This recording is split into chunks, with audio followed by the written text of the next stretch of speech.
Oke. Assalamualaikum warahmatullahi wabarakatuh. Waalaikumsalam warahmatullahi wabarakatuh. Selamat pagi Bapak-bapak dan Ibu-ibu. Selamat pagi Bu.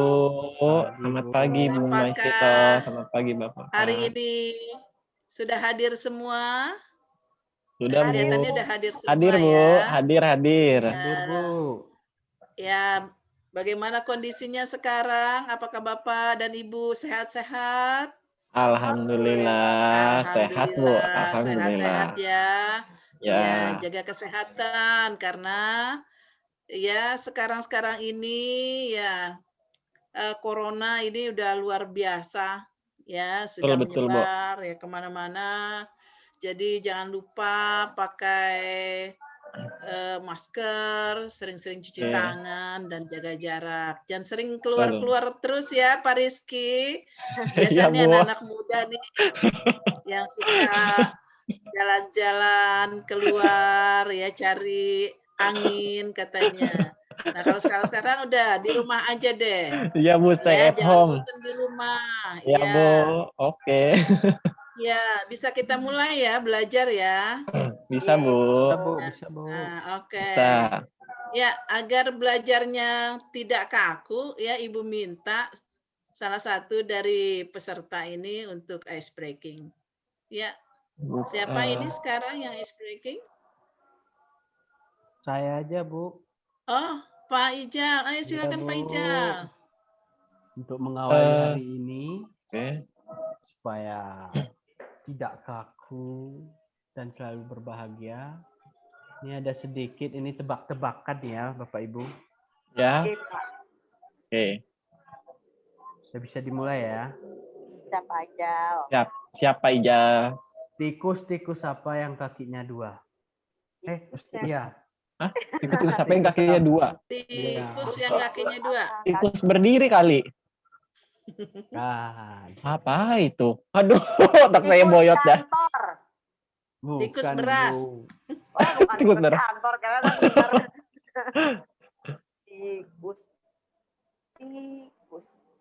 Nyerah Pak, Apa nyerah ya? Pak. Saya nggak tahu. Nyerah Pak. Apa itu? Tikus apa itu? Tikus-tikus apa yang kakinya dua? Mickey Mouse Bapak Ibu. Jatuh. Ah, iya. Iya benar.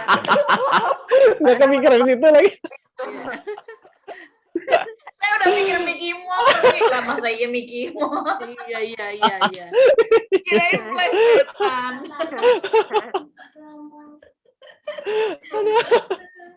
Lagi Pak Ijal, lagi. Aduh. Apa lagi ya? Ya, Lagi. Manis, ini tebak-tebakannya Bu yang tahu ya. Apa ya? Mungkin ini ada sedikit itu apa namanya? Apa ya namanya ya? Kalau saya bilang tepuk siang 3 kali. Mm-mm. Dua, Oh, kecepatan ya. 3. Oke. Kalau tepuk malam 2. kali.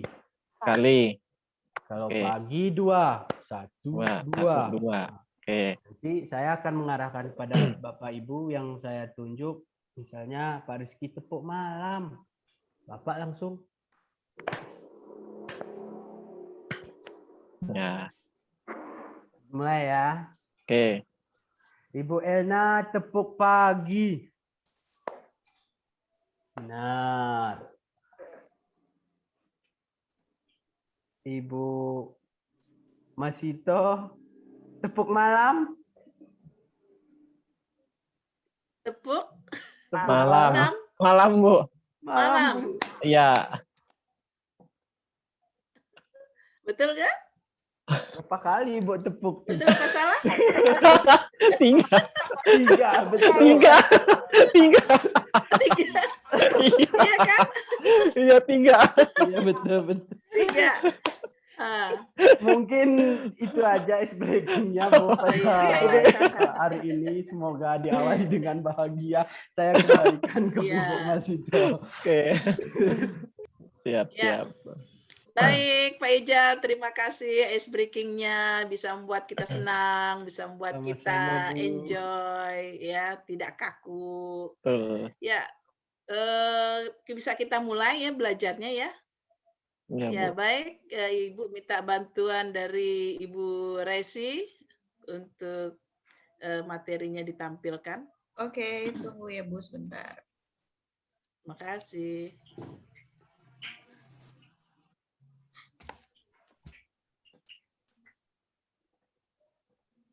Sudah Bu Masito? Baik, oke, materi yang akan Ibu yang akan Ibu berikan adalah mengenai asesmen diagnostik. Lanjut. Lanjut Bu Resi. Ya, isi dari agenda ini adalah tujuan asesmen diagnostik, asesmen diagnostik non-kognitif, dan asesmen diagnostik kognitif. Lanjut. Ya, masih lanjut. Ya, baik. Adapun tujuan asesmen diagnostik, secara umum, sesuai namanya, asesmen diagnostik bertujuan untuk mendiagnosis kemampuan dasar siswa dan pengetahuan kondisi awal siswa. Ya, jadi kita memberikan asesmen diagnostik ini ya pada awal pembelajaran. Ya, asesmen diagnostik ini terbagi menjadi asesmen diagnostik kognitif dan asesmen diagnostik non kognitif. Tujuan dari masing-masing asesmen diagnostik adalah sebagai berikut. Ya, ada dua tujuan asesmen diagnostik. Tujuan non kognitif yaitu mengetahui kesejahteraan psikologi dan sosial emosi siswa, mengetahui aktivitas selama belajar di rumah, mengetahui kondisi keluarga siswa, mengetahui latar belakang pergaulan siswa, dan mengetahui gaya belajar karakter serta minat siswa. Jadi yang non-kognitif ini yaitu asesmen yang diberikan secara psikologinya. Ya, jadi sebelum memulai pelajaran, guru ini harus memberikan asesmen non-kognitif, yaitu kita ingin tahu bagaimana sih kondisi anak-anak kita ini, ya, karena kan kita tahu bahwa karakter setiap anak itu berbeda-beda, ya, ya. Untuk mengetahuinya satu-satu, ya tentunya melalui asesmen non-kognitif. Yang berikut, asesmen kognitif. Tujuannya mengidentifikasi capaian kompetensi siswa, menyesuaikan pembelajaran di kelas dengan kompetensi rata-rata siswa, dan yang berikutnya memberikan kelas remedial atau pelajaran tambahan kepada siswa yang kompetensinya di bawah rata-rata. Jadi, diagnostik kognitif adalah asesmen yang diberikan yaitu ingin mengetahui pengetahuan siswa itu sendiri, yaitu selama pembelajaran. Apakah sudah tercapai atau belum? Lanjut.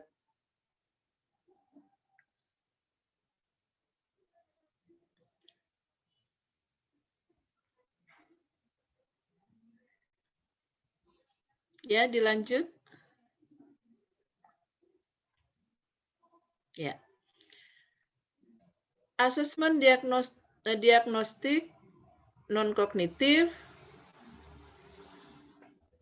di awal pembelajaran dilakukan untuk menggali hal-hal seperti berikut, yaitu kesejahteraan psikologis dan sosial emosi siswa. Yang kedua, aktivitas siswa selama belajar di rumah. Yang ketiga, kondisi keluarga dan pergaulan siswa. Dan yang keempat, gaya belajar. Yang dimaksud dengan aktivitas selama belajar siswa, apakah siswa belajar di rumah dengan aman, dengan tenang, dengan nyaman, karena orang tuanya memperhatikan, karena orang tuanya ikut mendukung, ya. Kalau orang tuanya masa bodoh sama anaknya, ya itulah yang membuat masalah belajar siswa. Ya, kondisi keluarga siswa dan pergaulan siswa, ya bagaimana kondisinya siswa? Kondisinya apakah keluarganya keluarga yang utuh, ada ayah dan ibunya, ataukah keluarga yang memang broken home, ya, yang menyebabkan kondisi kejiwaan siswa. Ini buat masalah ya bagi siswa dalam pembelajarannya. Dan gaya belajar, karakter serta minat siswa. Ya, bagaimana cara untuk asesmen diagnostik non-kognitif? Ada tahapannya. Pertama, yaitu dengan persiapan. Yang kedua, pelaksanaan. Dan yang ketiga, tindak lanjut. Ya, lanjut. Nah, di sini ada asesmen diagnostiknya, contoh dari kesiapan apa saja. Nah, di sini ada alatnya. Alatnya berupa pertanyaan yang verbal, yang tidak tertulis. Ya, apa sih contohnya? Gitu ya. Contohnya bisa ditanyakan apa yang sedang kamu rasakan saat ini.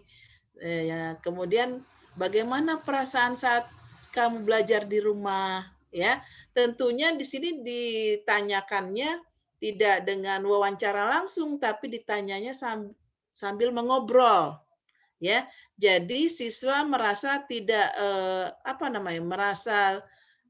tidak merasa ditanya, tidak merasa bahwa guru ingin mengetahui dirinya, tapi dengan cara mengobrol, ya, dengan cara wawancara secara empat mata, ini akan guru akan mengetahui secara tidak langsung. Ya, dilanjut. Oh iya, ini buat daftar kuncinya, siapkan pertanyaan kunci ya seperti apa saja kegiatanmu selama belajar di rumah, apa ya hal yang paling menyenangkan dan tidak menyenangkan di rumah dan apa harapanmu.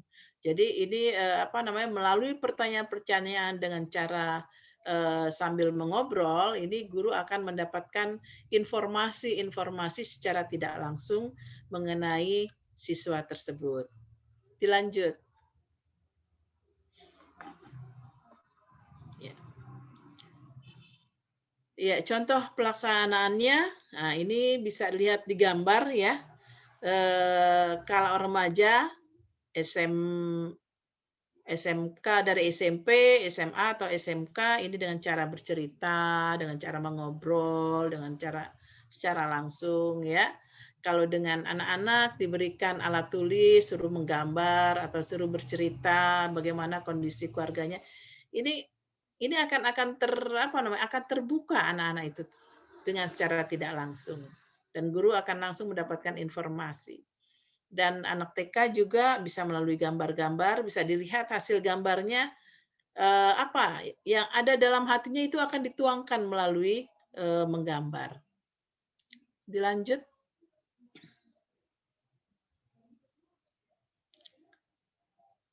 Ya, strategi tanya jawab. Nah, ini juga verbal ya, seperti tadi ada tanya jawab.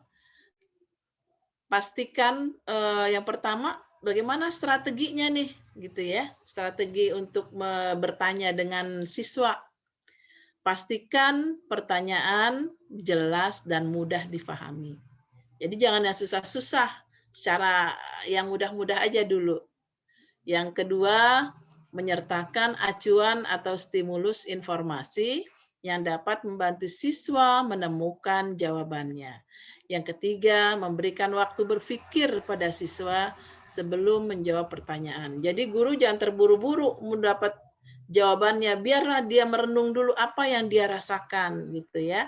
Yang dia rasakan, oh ini yang apa yang akan dia informasikan ke gurunya. Ya, kalaupun dengan cara mengobrol, tapi dia dengan cara pelan-pelan dia akan terbuka. Itu ya. Nah, ini ada poin-poinnya saat siswa menjawab pertanyaan, ya berikan penguatan, Jadi ada penguatan dari guru. Berikan pertanyaan lanjutan ya untuk menggali lebih dalam lagi, mengembalikan fokus jika jawabannya mulai menyimpang dari hal-hal yang benar. Kemudian siswa ya balik bertanya, ya langsung menjawab pertanyaan-pertanyaan siswa, kemudian membantu siswa untuk menjawab pertanyaan sendiri.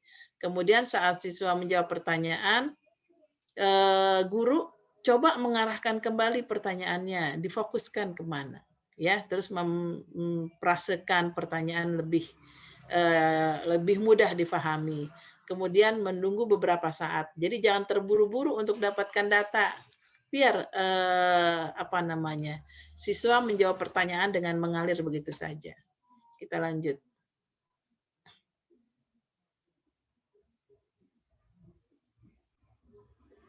Dilanjut.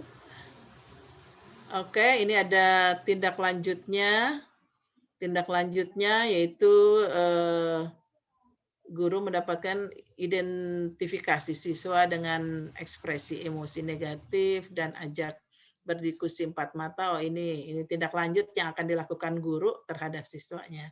Ya, identifikasi siswa, menentukan tindak lanjutnya dan ulangi pelaksanaan asesmen non kognitif pada awal pembelajaran. Ya, diulang. Kita tanya, kita usap pundaknya atau kita tanya bagaimana sekarang kondisi kamu, apakah sehat, apa kabarnya.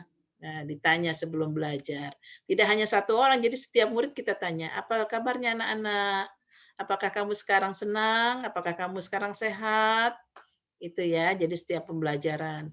Biar anak juga merasa diperhatikan. Lanjut.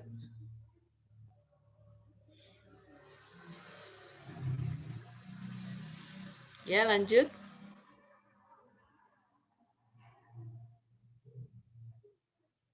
Ya, yang kedua adalah asesmen diagnostik kognitif. Apa sih asesmen diagnostik kognitif? Adalah asesmen yang bertujuan mendiagnosis kemampuan dasar siswa dalam topik sebuah mata pelajaran. Ya, karena asesmen diagnostik kognitif ini adalah penilaian siswa kepada pengetahuannya. Ya. Asesmen diagnostik ini dapat dilaksanakan secara rutin yang disebut asesmen diagnostik kognitif berkala. Pada awal pembelajaran akhir, setelah guru selesai menjelaskan dan membahas topik dan waktu lain. Asesmen diagnostik ini bisa berupa asesmen formatif maupun asesmen sumatif. Ya, ini ada tahapan-tahapannya dengan melalui persiapan, pelaksanaan, dan diagnostik tindak lanjut.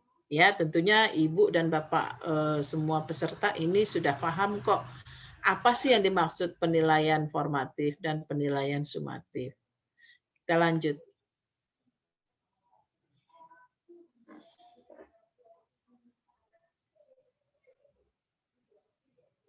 Ya. Di sini ada persiapan pelaksanaan asesmen kognitif ya. Yang pertama, buat jadwal pelaksanaan asesmen. Ya, kapan sih? Jadi kita janji nih sama anak-anak. Nah, minggu depan kalian ulangan ya. Kata anak-anak ya, baik Bu, gitu ya. Jangan kita kalau misalkan mau ulangan langsung masuk, Assalamualaikum. Nak, hari ini kalian ulangan ya? Wah, itu protes anak-anak langsung. Wah, Ibu saya ini belum ada persiapan, Ibu. Bukannya mereka nggak belajar, tapi dia belum mempersiapkan. Jadi, agar anak juga merasa tidak bisa mengisinya, harusnya ada kita buat jadwal sama mereka, ada perjanjian bahwa minggu depan kita adakan ulangan ya Nak. Oh ya Bu, nanti dia juga akan menjawabnya. Ya Bu, siap Bu, gitu kan ya. Yang kedua, identifikasi materi asesmen berdasarkan penyederhanaan kompetensi dasar yang disediakan oleh Kementerian Pendidikan dan Kebudayaan. Ya, materi asesmen ya dasar ya ini ya apa namanya di sini, identifikasi materi yang memang dikeluarkan oleh dari Kementerian Pendidikan dan Kebudayaan. Yang ketiga, susunan pertanyaan sederhana yang meliputi 2 pertanyaan sesuai kelasnya, ya dengan topik capaian pembelajaran baru, 6 pertanyaan dengan topik 1 kelas di bawah, dan 2 pertanyaan dengan topik 2 kelas di bawah. Ya, ini disesuaikan dengan kondisinya. Mau ulangan apa nih? Mau penilaian apa? Formatif atau sumatif? Kalau formatif ya tentunya dikelola oleh kita sendiri sebagai guru yang sudah mengajarkan 1 unit atau 1 bab atau 1 kompetensi pembelajaran. Kalau sumatif ini suka ditentukan ya dari pusat. 25% kelas 10 ya. Nah, 50% kelas 3. Nah, 25% lagi kelas 2, ya gitu kan ya. Itu sudah ditetapkan. Tapi kalau formatif itu kita yang menetapkan, guru yang menetapkan sendiri. Ya, kita lanjut.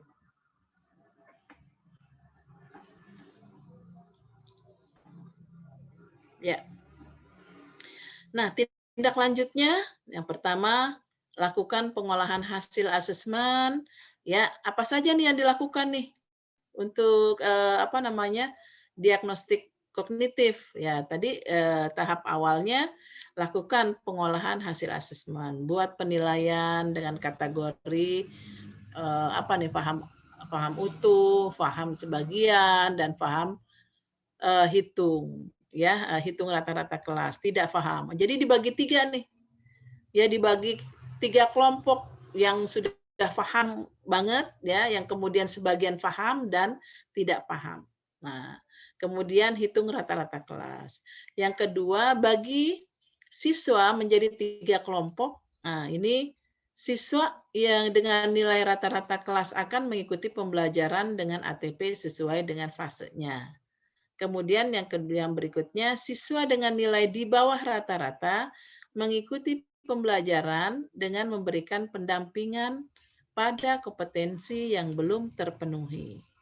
Dan yang ketiga, siswa dengan nilai di bawah rata-rata mengikuti pembelajaran dengan pengayaan. Ya, maksudnya, bagi siswa yang memang kurang nilainya, ini akan diberikan nilai, akan diberikan apa namanya, remedial. Remedial yang bagaimana? Ya remedial bagi pelajaran-pelajaran yang belum dipahami. Ya. Kemudian bagi yang sudah paham, ini akan diberikan pengayaan. Bagi yang setengah paham, ini juga akan diberikan apa namanya, pengayaan yang sesuai dengan apa namanya, nilai yang didapatnya.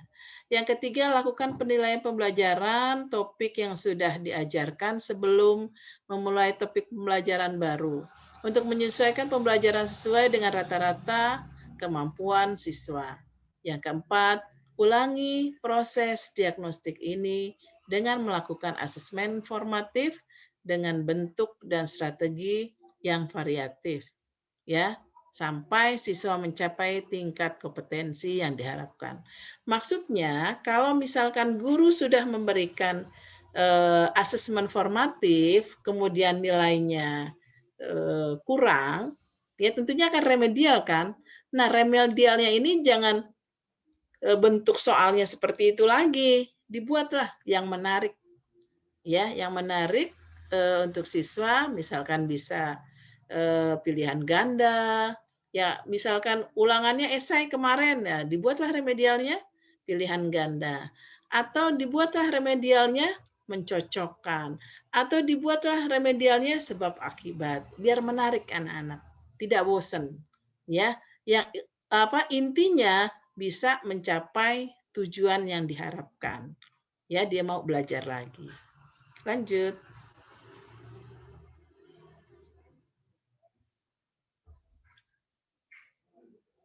Ya, contoh perencanaan soal hingga tindak lanjut. Ya, asesmen awal matematika kelas 3 SD. Ya, di sini ada tujuan pembelajaran yang dites, menjelaskan dan menentukan panjang, ya termasuk jarak, berat, dan waktu dalam satuan baku yang berkaitan dengan kehidupan sehari-hari. Ya, kemudian prasyarat dan tujuan pembelajaran, mendeskripsikan dan menentukan hubungan antar sebuah buku dengan panjang, berat, dan waktu yang umumnya. Oh, ini soalnya ini disesuaikan dengan kemampuan siswa. Misalkan di situ ada apa namanya, mistar, penggaris, ya, ada buku. Nah, ini bisa dihitung sesuai dengan materi yang diajarkan. Ya, ini digunakanlah pakai mistarnya itu apa namanya, digariskan ke buku kira-kira panjangnya berapa. Nah, ini gitu ya, kalau anak-anak SD itu disesuaikan dengan apa namanya, dengan lingkungan sekitarnya untuk menghitungnya. Ya, lanjut.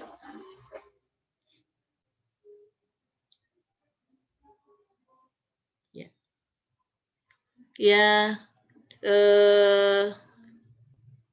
ya kita cukup. Di sini ada lagi nih contoh ya. Di sini ada awal matematika.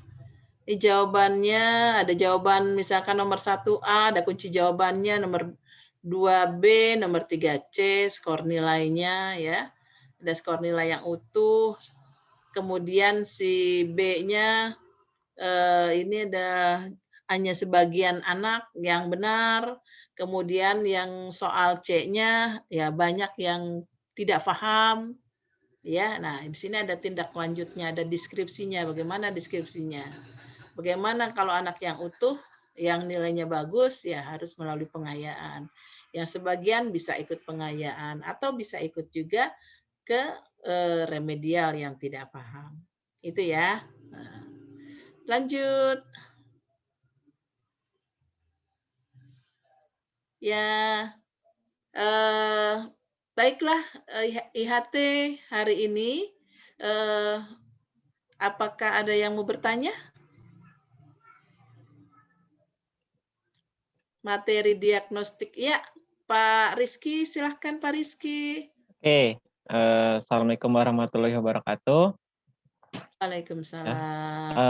Bu Maisito, saya mau nanya nih Bu, yang tadi Bu yang menampilkan slide yang asesmen diagnostis non kognitif itu kan dia mengekspresikannya gimana gitu. Nah, kalau pengalaman dari saya itu bagaimana sih cara kita menilai ekspresi anak itu kan kalau misalkan dilihat tadi di PowerPoint itu kan ada bercerita, menulis, menggambar gitu. Tapi kalau misalkan di murid saya itu dalam ketiganya itu nggak ada bercerita, menulis, menggambar gitu. Dia justru malah gitu. main HP, malah nulis status yang enggak gitu. Nah kan itu kan jadi kan sehingga kita gimana sih sebagai seorang guru supaya kamu ada masalah apa sih dalam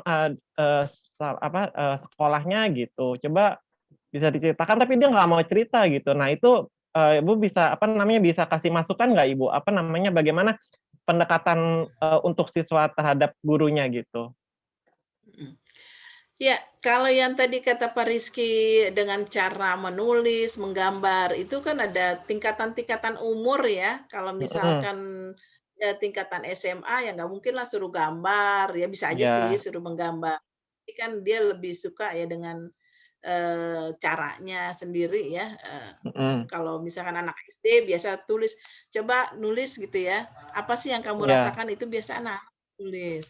Tapi kalau anak-anak remaja ya tingkat ya SMP, SMA, nah itu bisa diajak ngobrol, pendekatan dulu, jangan ngobrol.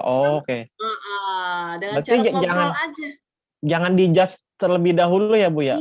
Iya, pendekatan dengan cara ngobrol aja. Kalau kita misalkan mau dapat data, kita deketin dia, kita ngobrol-ngobrol sebentar ya, gitu ya, dengan empat mata aja gitu.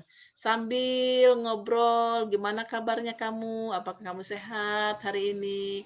Sehat Bu. Gimana orang tua kamu? Apakah orang tua kamu sehat? Sehat. Nanti itu akan mengalir dengan sendirinya, kita dapat data dari dia langsung. Jadi kita jangan nggak terlalu kaku gitu untuk bertanyanya sama anak dengan bawa buku, bawa pulpen, anak juga, Iya sih, ini bener Bapak mau sih. ngapain nih?" Gitu kan. Iya kan. Takut dia nantinya. "Bapak mau Oke. mencatat saya mau ngapain nih, Pak?" Gitu lagi kan. Kalau misalkan dengan cara ngobrol, oh dengan sendiri dia akan mengalir tapi pelan-pelan gitu. Biar dia menjawab dulu, pasti nih dia nih akan menjawab seperti ini, jawab seperti ini. Pasti itu akan dapat kok, akan keluar semuanya.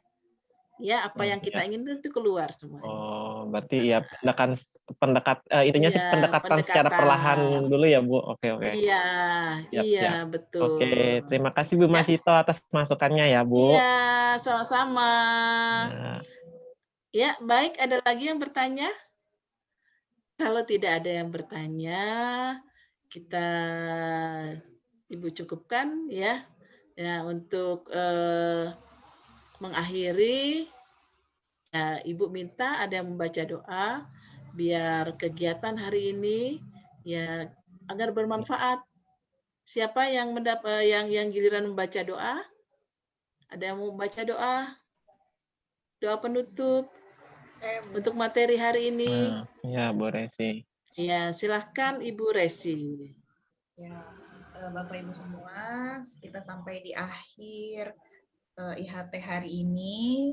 Sebelum kita tutup acaranya, marilah kita berdoa bersama-sama agar ilmu yang kita dapatkan ini bermanfaat untuk anak didik kita di sekolah. Ya, marilah kita ucapkan hamdalah, alhamdulillah, Alhamdulillah. dan kita membaca Alhamdulillah. surat Al-Asri. Ya, Bismillahirrahmanirrahim. Bismillahirrahmanirrahim. Wal as innal insana lafi khusr illa alladzina amanu wa amilus shalihati. Amin. Amin. Terima kasih dan Ibu. Ya, baik. Sebelum Saya kembalikan ke Bu Masito. ya, sebelum kita akhiri ya, kita foto dulu ya Bu Resi. Ya, Ibu bisa minta tolong foto ya. Oke. Ya, Bapak-bapak yang ditutup nih, videonya dibuka Oke, Bu semuanya ya. Masito. Oke. Oke deh. Baik, Ibu akhiri materi hari ini. Wabillahi taufik wal hidayah. Assalamualaikum warahmatullahi wabarakatuh. Waalaikumsalam warahmatullahi wabarakatuh. Wabarakatuh. Waalaikumsalam warahmatullahi wabarakatuh.